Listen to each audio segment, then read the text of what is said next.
नमस्कार मित्रों, मैं हूं राकेश अचल और आप देख रहे हैं अपना लोकप्रिय चैनल चक्षुदर्शी।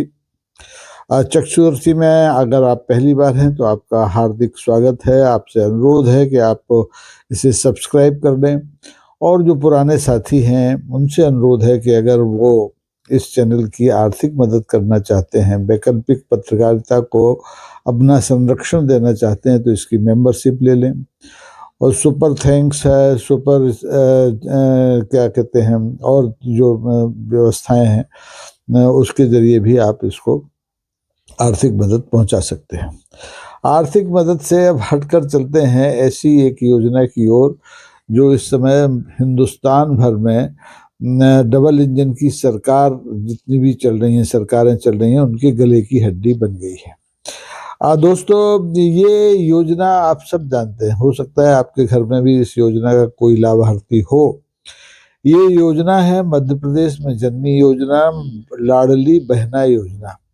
भैया मेरे राखी के बंधन को निभाना की तर्ज पर इस योजना का शुभारंभ मध्य प्रदेश के तत्कालीन मुख्यमंत्री शिवराज सिंह चौहान ने पिछले विधानसभा चुनाव में 2023 का जो विधानसभा चुनाव था, 24 का क्षमा करें, उसमें इस योजना का सृजन किया। इस योजना के तहत महिलाओं को जो है 1200 रुपये महीने देने की बात हुई और कहा गया कि इसके तहत 3000 रुपये तक आर्थिक सहायता दी जाएगी। कोई योग्यता नहीं, आप सिर्फ महिलाएं हों, 18 साल से की हों और 18 साल से ऊपर कोई बंदिश नहीं। कितनी भी आप कैसी भी महिला हो, किसी भी जाति की हो, धर्म की हो, आपको लाडली बहना मान लिया था मध्य प्रदेश की सरकार ने। और मध्य प्रदेश की सरकार ने जब इस योजना को शुरू किया तो आप देखें, कमाल ये हुआ कि जमीन पर ये दिख रहा था कि शिवराज सिंह चौहान की सरकार अब गई तब गई, भारी एंटी इनकम्बेंसी थी, सब कुछ था, भारतीय जनता पार्टी में भारी असंतोष था। और सतह पर चाहे जितने पत्रकार हों, राजनीतिक विश्लेषक हों, सबको ये लग रहा था कि भारतीय जनता पार्टी सत्ता में नहीं आएगी। लेकिन भारतीय जनता पार्टी केवल और केवल इस लाडली बहना योजना के बल पर सत्ता में आई। अब यही योजना जो है मध्य प्रदेश सरकार के गले की तो हड्डी बनी गई है।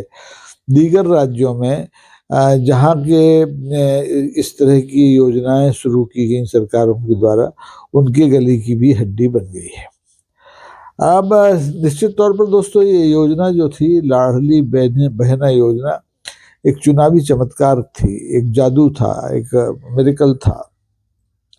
लाडली योजना से सिर्फ इसको आप योजना नहीं कह सकते, इसको आप 2 साल पहले खोजा गया भारतीय जनता पार्टी का चुनावी ब्रह्मास्त्र भी कह सकते हैं। ब्रह्मास्त्र इसलिए कि मध्य प्रदेश में तो सरकार बनी ही भारतीय जनता पार्टी की, छत्तीसगढ़ में बनी, राजस्थान में बनी, हरियाणा में बनी, दिल्ली में बनी, महाराष्ट्र में बनी। ये योजना सबके लिए फायदेमंद हुई।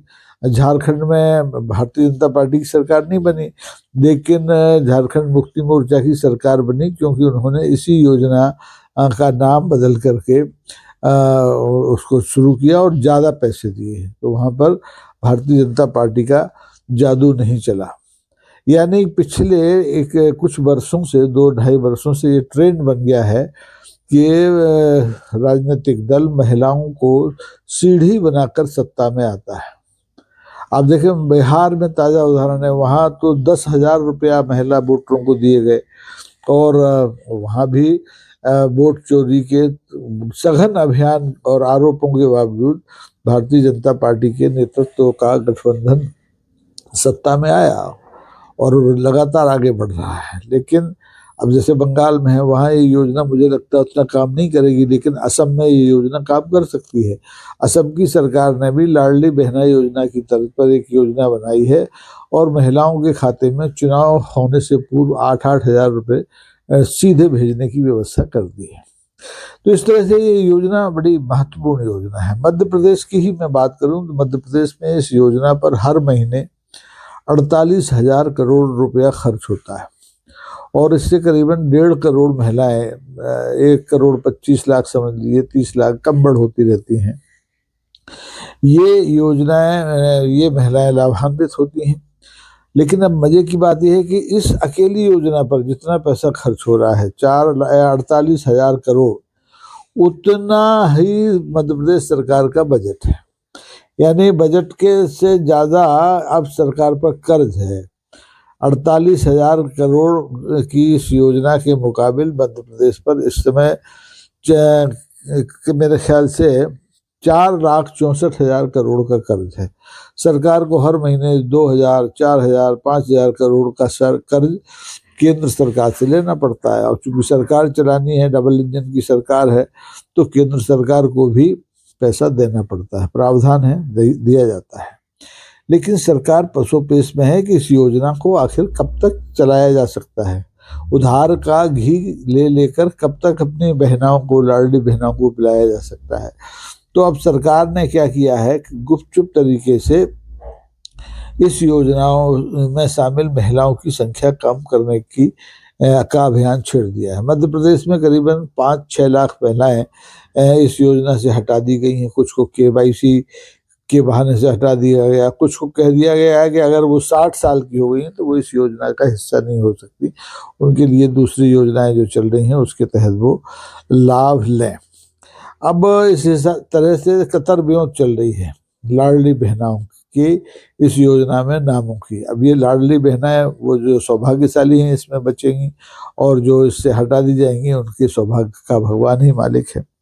सवाल ये नहीं है कि इन बहनों को ये पैसा क्यों दिया जाता है, मुफ्त में दिया जाता है, फ्री बीज में दिया जाता है। कई बार तो रक्षाबंधन पर अभी हमारे जो मध्य प्रदेश के मौजूदा मुख्यमंत्री हैं डॉक्टर मोहन यादव, उन्होंने तो 250 रुपये एक्स्ट्रा दिया रक्षाबंधन पर कि राखी आपने हमको बांधी है तो मिठाई आके खा लेना। यानी ये मुख्यमंत्री की अपनी जेब का पैसा नहीं है, ये सरकार के खजाने का पैसा है, आपकी मेरे हमारे द्वारा टैक्स के रूप में दिए जाने वाला पैसा है, लेकिन लुटाया जा रहा है। अब सवाल ये है कि आप खूब पैसा दीजिए, कोई दिक्कत नहीं है, लाडली बहनें हैं तो देना ही चाहिए, लेकिन ये पैसा आएगा कहाँ से? पैसा कोई पेड़ पर तो लगता नहीं, जैसा कि पूर्व प्रधानमंत्री डॉक्टर मनमोहन सिंह कहा करते थे।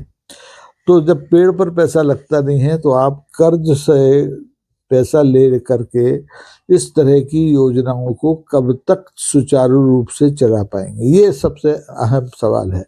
और ये खतरा सिर्फ मध्य प्रदेश का नहीं है, ये खतरा महाराष्ट्र का भी है, ये खतरा हरियाणा का भी है, ये खतरा दिल्ली का भी है, ये खतरा राजस्थान का भी है, ये खतरा छत्तीसगढ़ का भी है, या असम का भी है। जहाँ जहाँ महिलाओं को प्रलोभन देके बिहार का भी है, वोट कबाड़े गए, सरकारें बनाई गई, वहाँ वहाँ इस योजना पर खतरा मंडरा रहा है। अब सवाल यही है कि महिलाओं को अगर कर्ज ले लेकर के ये सहायता दी जाती रहेगी तो आने वाली जो पीढ़ियां हैं उन पर कर्ज का कितना बोझ छोड़ करके ये सरकारें जाएंगी।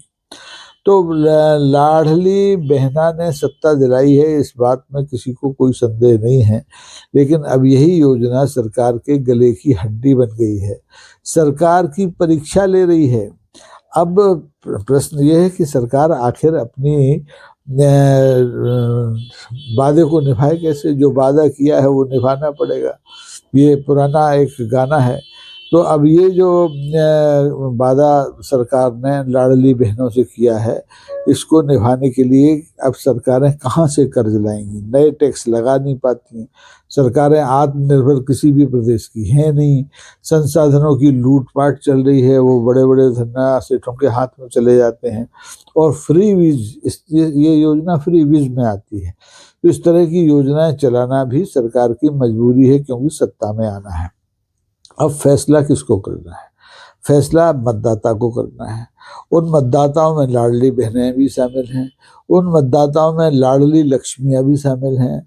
गनीमत यह है कि लाडले भाई नहीं हैं अभी देश में, किसी भी देश में लाडले भाइयों को अभी शामिल इस योजना में नहीं किया गया है। लेकिन महाराष्ट्र में जो अभी स्थानीय निकाय के चुनाव हुए उसमें तो मतदाता चाहे लाडली बहनें हों चाहे ना हों, पुरुष हों चाहे महिलाएं हों, सबको 2-2 हज़ार रुपये नकद दिए गए हैं। ऐसे बहुत से प्रमाण भी हैं और बहुत सी खबरें भी हैं। तो अब फैसला आपको करना है कि इसे हम इस तरह की योजनाओं को हम जन कल्याणकारी योजना माने, या इस तरह की योजनाओं को चुनावी जालसाजी माने। चुनावी जाल, इस चुनावी जाल से मुक्त होने का कोई रास्ता अगर आपकी समझ में है, आपके दिमाग में है, तो कमेंट बॉक्स में जरूर लिखिए, जरूर बताइए कि क्या लाडली बहनाओं को ये पैसा जो कर्ज से लेकर के कर्ज पर बाद सरकार ला रही है, दिया जाना चाहिए, या इस योजना को बंद कर देना चाहिए, या इस योजना की पुनर्संरचना की जानी चाहिए, क्या किया जाना चाहिए, ये सब आपको बताना पड़ेगा। अन्यथा जो राजनीतिक दल हैं वो महिलाओं के वोट खरीदने के लिए इस तरह की योजनाओं को किसी भी तरह से कर्ज पर कर्ज लेकर के चलाते रहेंगे, और इसका खामियाजा हर सूबे का विकास भुगतेगा। हर सूबे की शिक्षा व्यवस्था, स्वास्थ्य व्यवस्था, सार्वजनिक परिवहन व्यवस्था, सब पर इसका असर पड़ेगा, क्योंकि सरकार तो निरंतर कर्ज के दलदल में फंसती चली जा रही है ऐसी योजनाएं बना करके। और ये योजनाएं बनाने वाले शिवराज सिंह आजकल कहाँ हैं आपको मालूम है, वो केंद्र में कृषि मंत्री बन गए हैं। अब वो किसानों के लिए इस तरह की योजनाएं बना लें तो आपको कोई हैरानी नहीं होना चाहिए, क्योंकि ऐसी योजनाएं बनाने के ख्वाब शिवराज सिंह जैसे लोगों को ही आते हैं। डॉक्टर मोहन यादव को अभी इस तरह का कोई ख्वाब आया नहीं है। उन्होंने कोई नई योजना न महिलाओं के लिए बनाई है, न बच्चों के लिए बनाई है, न बुजुर्गों के लिए बनाई है, न युवाओं के लिए बनाई है। तो देखते रहिए कि इस योजना का आखिर में अंत क्या होता है। लाडली बहनाओं के हाथ में हर महीने मुफ्त का पैसा आता रहेगा, या ये किसी भी दिन बंद करने की इसकी घोषणा की जा सकती है, या इसमें से किसी भी दिन किसी भी हितग्राही को बाहर किया जा सकता है। तो देखते रहिए। ये चुनावी साल भी है देश में, क्योंकि 6 विधानसभाओं में चुनाव होना है। तो ये योजना कितनी कारगर साबित होती है, या इस योजना को किसी नए रूप में आपके सामने लाया जाता है। तो अगर आपको ये वीडियो पसंद है तो कृपा करके शेयर कीजिए, लाइक कीजिए, और हम पर कृपा बनाए रखिए। आज के लिए बस इतना ही। बहुत बहुत धन्यवाद। नमस्कार। जय हिंद।